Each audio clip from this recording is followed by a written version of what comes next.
So the other article that I wanted to discuss was the indirect effects of police racial bias on African American families.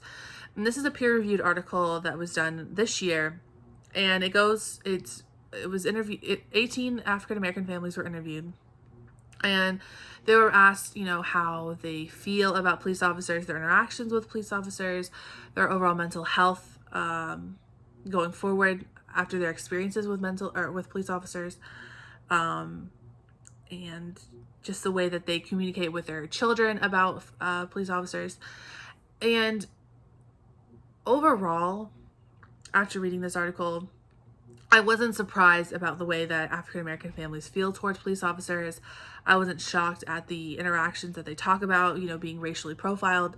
One member talks about a neighbor calling the police on them for a gun that he supposedly had, and the officers just straight didn't even ask him any questions. They just tackled him to the ground and started beating him.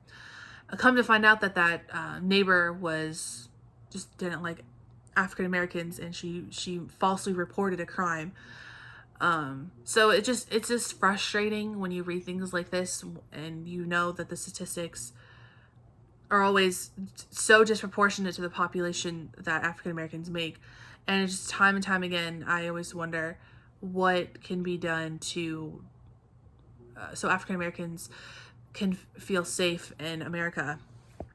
And I even noted too that that 8% of the U.S. student population are African Americans, but they make 32% of the children arrested are African American, and 40% of all the children and youth in residential homes and juvenile justice systems are African American.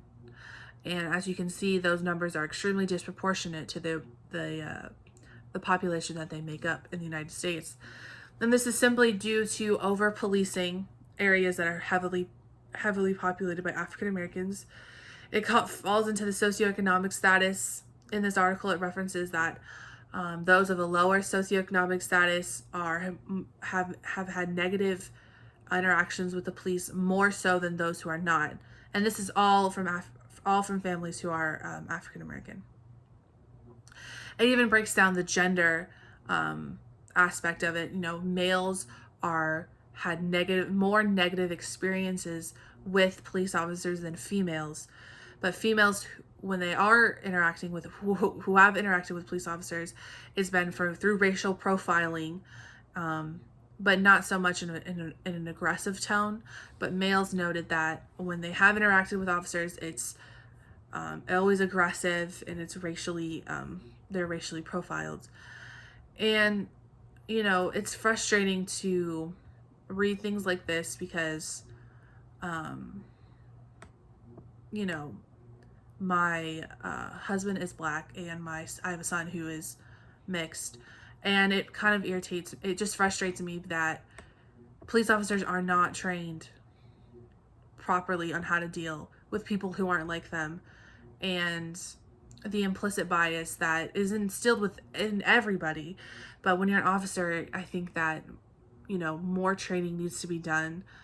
When they recruit officers and when they train them, it needs to be longer than 22 weeks or however long it is on how to adequately de-escalate situations where you're interacting with someone who isn't like you, who doesn't come from the same socioeconomic status of you, the same race as you, the same gender as you, the same age as you. All of the things are huge factors when you're interacting with people in your community. And as a police officer, you shouldn't, the first thing that comes to your mind isn't to be aggressive and hurt members of the community that you are supposed to protect.